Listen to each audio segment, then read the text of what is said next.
A primeira lição é que convidar Jesus faz toda a diferença. Convidar Jesus para um evento, para a vida, para um projeto, para um empreendimento, convidar Jesus faz toda a diferença. Se Jesus não estivesse naquele casamento, naquela festa, a família teria passado uma decepção. As pessoas sairiam dali falando, não bem. Como é que uma família realiza uma festa dessa e não se programa direito? Mas Jesus estava ali.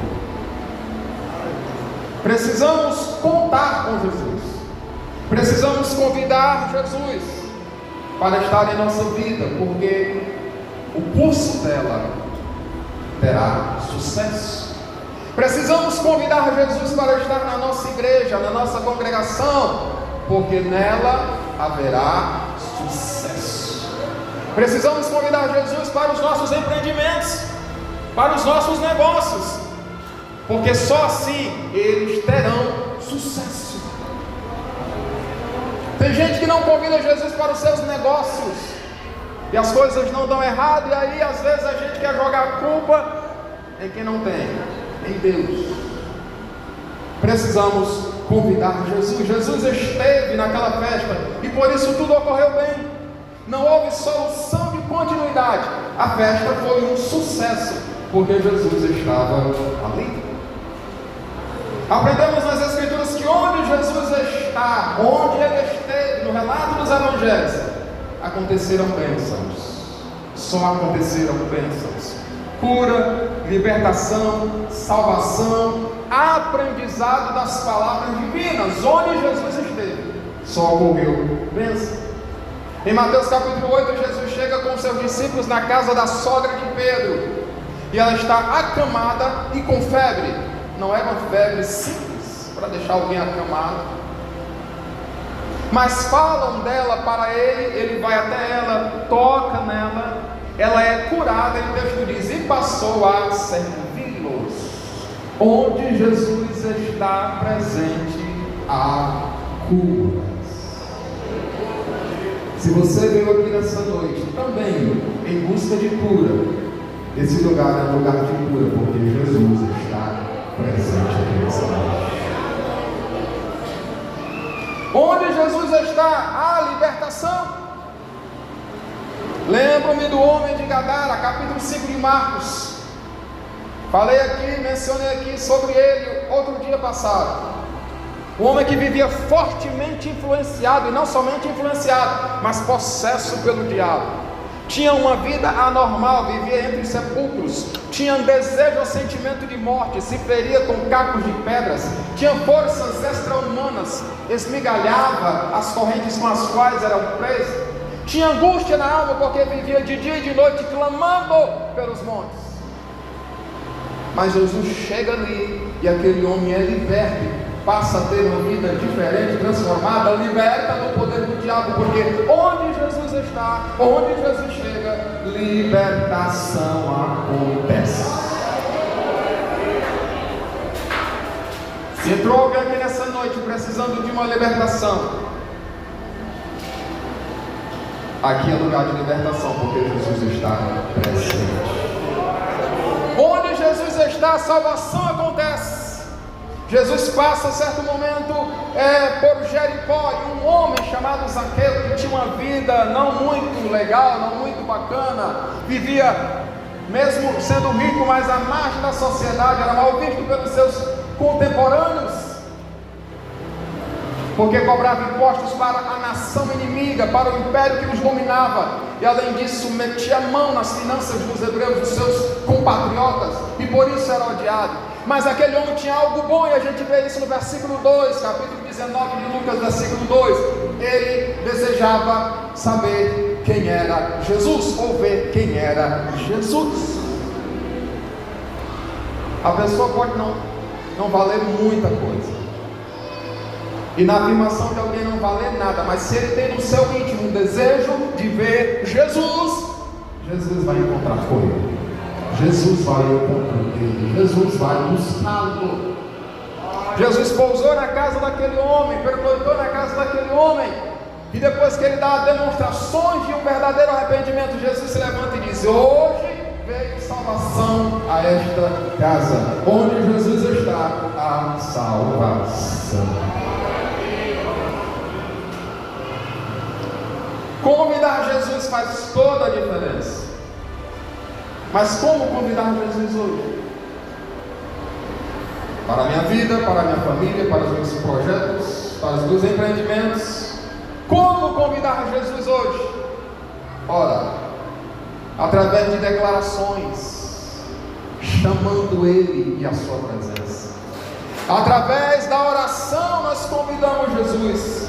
Através do louvor nós convidamos Jesus. Salmo 22, versículo 3, a Bíblia diz: o Senhor habita no meio dos louvores do seu povo. Quando louvamos a Ele, Ele vem, Ele chega, Ele se manifesta, Ele dá indícios e provas da sua presença poderosa.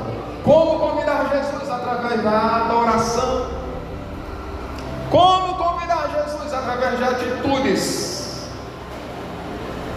que provam claramente a nossa rendição e a nossa aceitação da sua pessoa. A segunda lição que a gente aprende nesse texto é que a presença de Jesus ali naquela festa de casamento evidencia a sua aprovação acerca dessa instituição, o casamento. Jesus estava ali porque aprovava e aprova o casamento. Tem muitos empreendimentos hoje onde Jesus não vai. Tem muitos relacionamentos onde Jesus não vai. Tem muitos tipos de casamento legais perante a lei brasileira em que Jesus não vai. Mas aqui era um casamento legítimo entre um homem e uma mulher que se amam e se unem diante do Senhor para amarem um ao outro e para constituírem família e, acima de tudo, cooperarem com o projeto de Deus. Quando lemos Gênesis capítulo 1, versículos 26 e 27, a Bíblia diz que Deus fez o homem a sua imagem conforme a sua semelhança.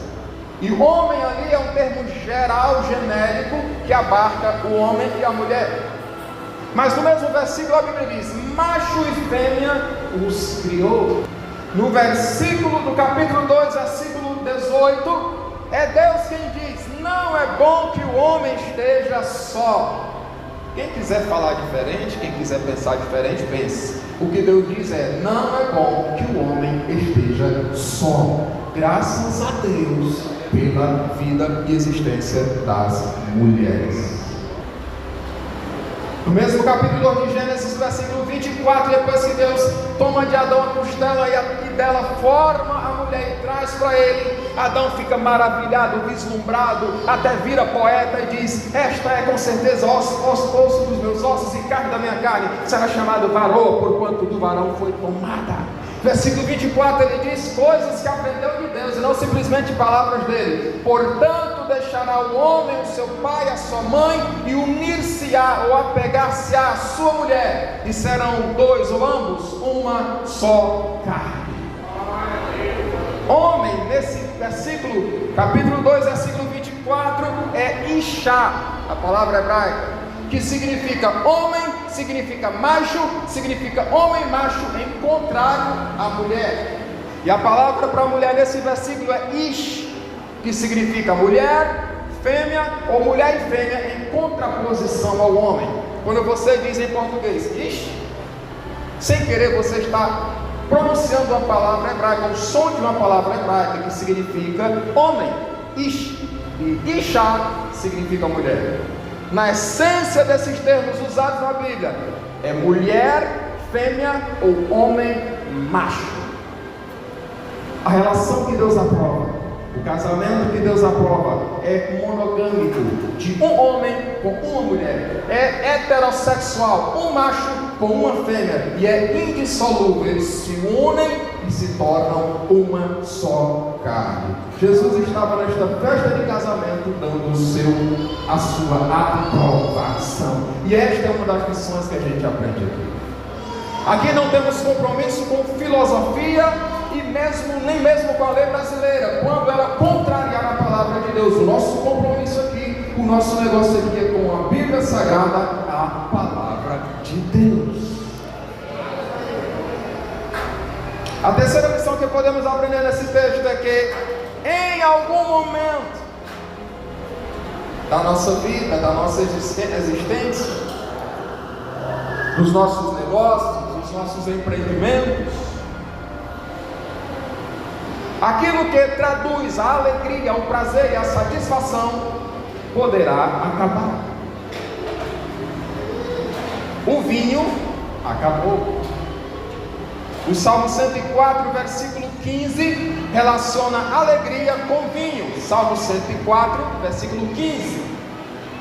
Os judeus têm um dito popular que sem vinho não há alegria.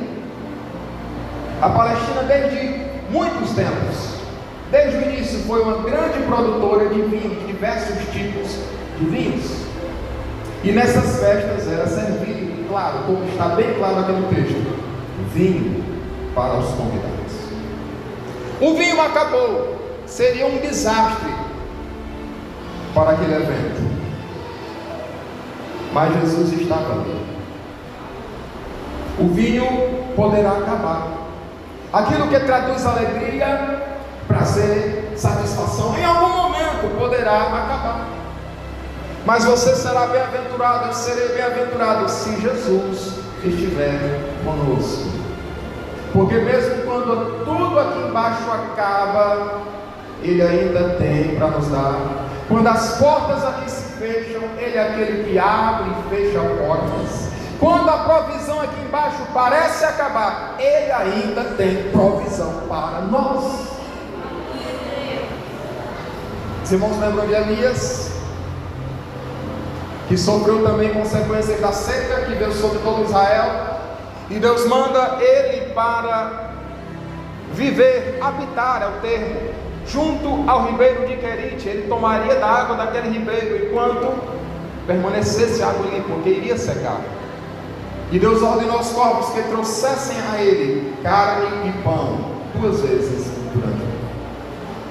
Quando o ribeiro seca, a voz de Deus vem a Elias e diz: Elias, levanta-te e vai para Sarepta, cerca de 160 quilômetros de distância, porque tenho ordenado a uma viúva que ali te sustente.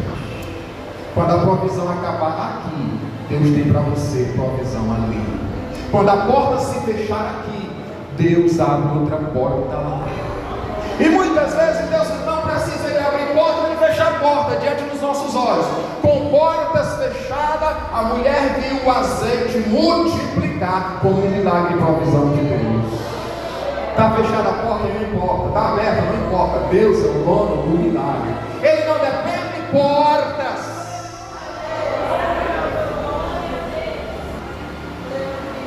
O vinho poderá acabar, aquilo que traz alegria, prazer, satisfação poderá em algum momento acabar, mas se Jesus estiver conosco, seremos felizes, bem-aventurados. A quarta lição que aprendemos com esse texto é que precisamos levar a Jesus todas as nossas questões, causas e problemas. Versículo 3, Maria chegou para Jesus quando diagnosticou o problema, quando percebeu, chegou para Jesus e falou: não tem vinho, o vinho acabou. Ela sabia, ela acreditava que Jesus poderia fazer alguma coisa, ela o conhecia. Desde o início, quando recebia as profecias e as visões de Deus, a Bíblia diz, pelo menos 2 vezes, e Maria guardava isto em seu coração. Ela conhecia Jesus. Agora, eu e você precisamos fazer como ela, levar a Jesus. Não adianta contar para A ou para B, porque às vezes o B faz a complicar o negócio. Conte para Jesus.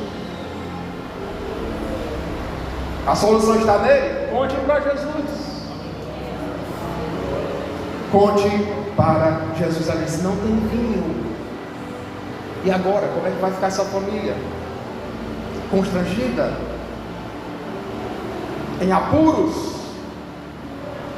E pelo fato de Maria ter sido convidada e ser citada primeiro no versículo 2, os estudiosos acham que ela tinha um certo parentesco com aquela família, então era muito amiga da família. Filipenses capítulo 4, versículo 6. Não estejais inquietos ou ansiosos ou preocupados com coisa alguma, antes as nossas petições sejam tudo conhecidas diante do Senhor, pela oração e súplica com ações de graça. Precisamos levar a Jesus as nossas questões, todas elas, até aquelas que não parecem tão importantes. Precisamos levá-las todas a Jesus.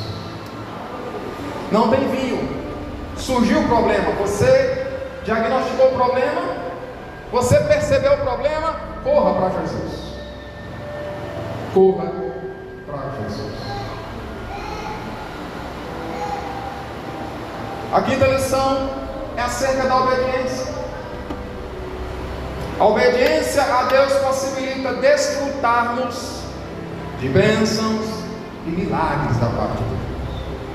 Versículo 5 e do 7 ao 10. Jesus disse para Maria, quando ela disse: não tem vinho, Jesus disse: que tenho eu contigo, mulher? Ainda não é chegada a minha hora.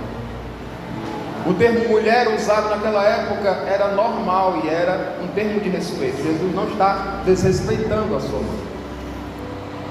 Estas palavras traduzem exatamente essa ideia que Jesus está trazendo na afirmação seguinte: ainda não é chegada a minha hora.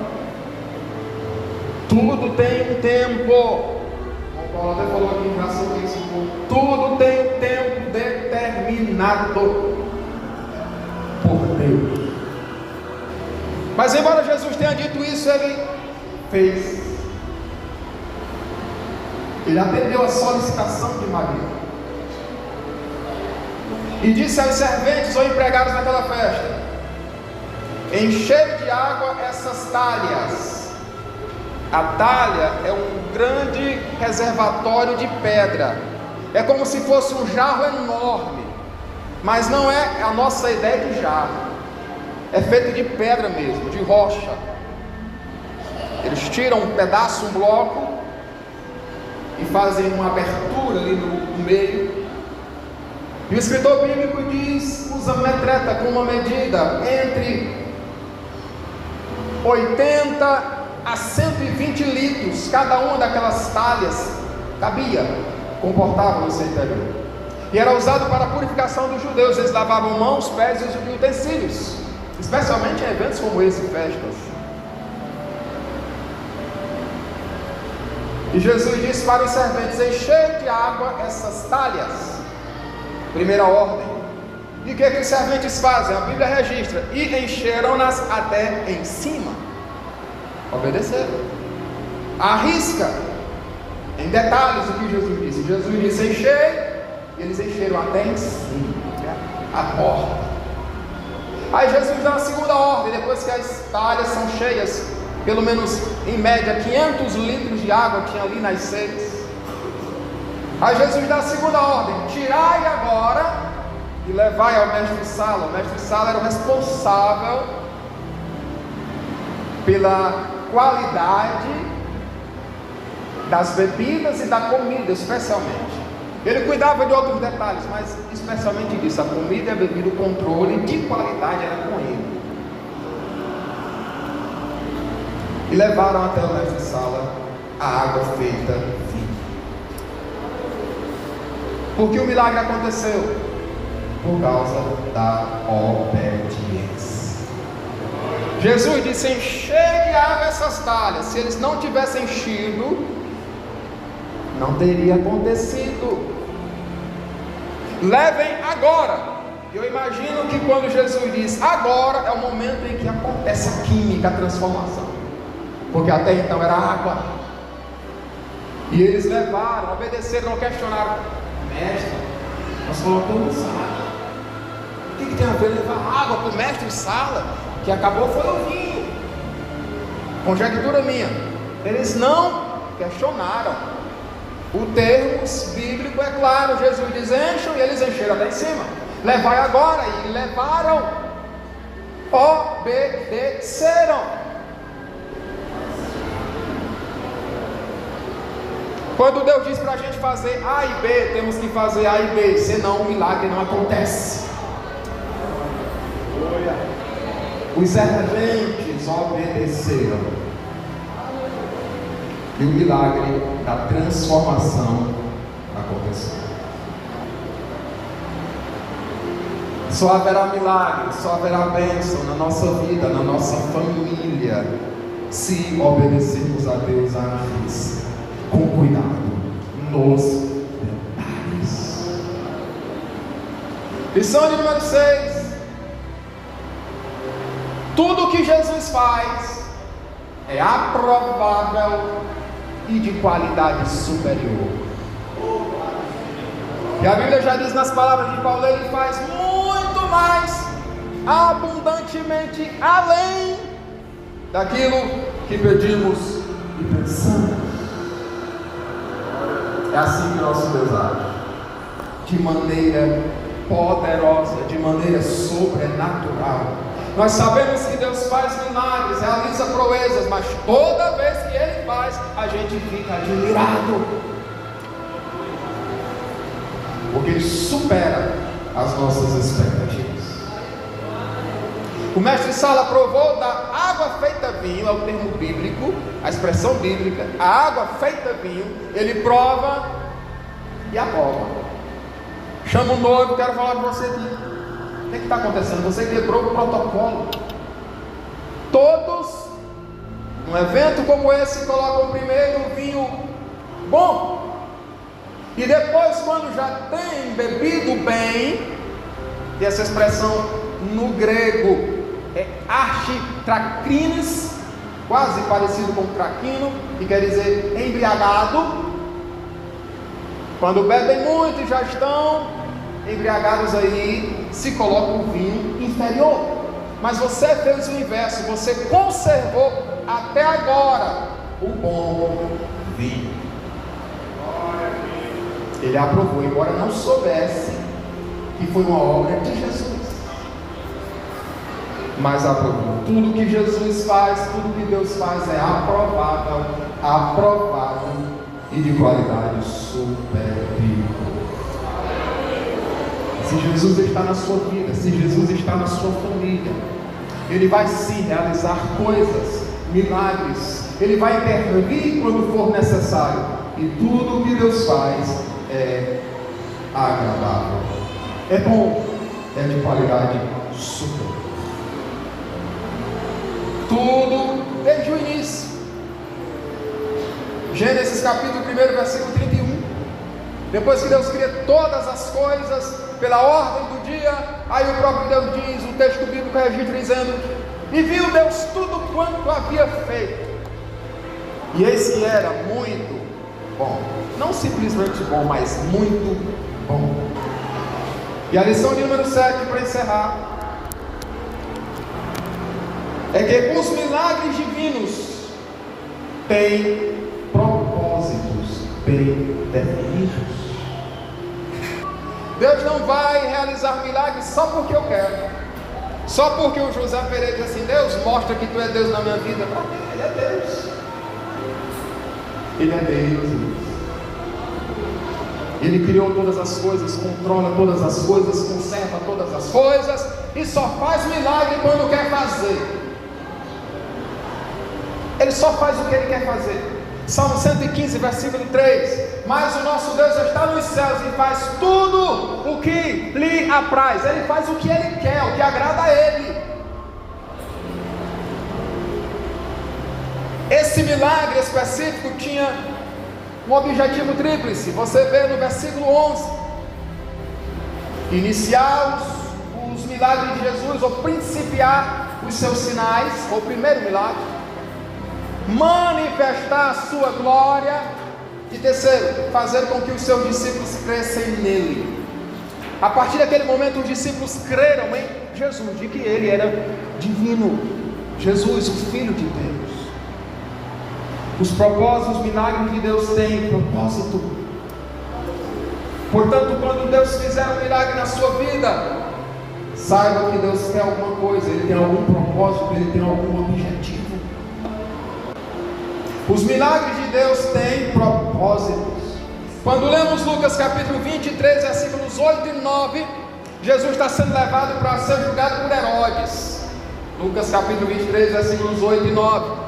Aí a Bíblia diz que Herodes ficou alegre, contente demais, porque ia julgar Jesus, ia estar diante de Jesus, e já tinha ouvido muito acerca dele, e tinha uma expectativa de ver ele realizar um milagre. Herodes julga Jesus, questiona Jesus de todas as formas, e o texto bíblico diz que Jesus permaneceu em silêncio, não respondeu uma palavra. Jesus não faz espetáculo, Ele não usa do seu poder como se fosse show, mágica, teatro, entretenimento. Tem gente enganada. Deus tem propósito com seus milagres. Herodes queria ver Jesus fazer um milagre como se fosse um truque. Foi decepcionado, ficou frustrado.